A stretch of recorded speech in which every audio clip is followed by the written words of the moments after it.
Dnes sa stretávame už poradí na druhom študentskom plese Gymnázia Ľudovita Štúra, na ktorom sa dúfam študenti budú zabávať aspoň tak rovnako ako minulý rok.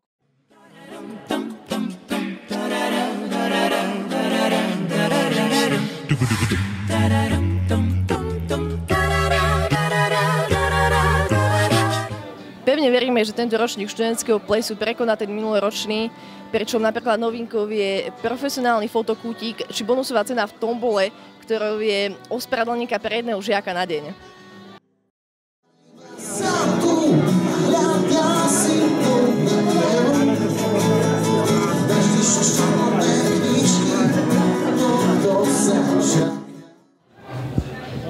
Čo sa ti tu dneska najviac páči na tomto plese? Tak ja neviem, asi tak veľmi sa mi strašne páčil príhovor nášho kamaráta Mateja Mikliana a hlavne táto krásna priateľská atmosféra.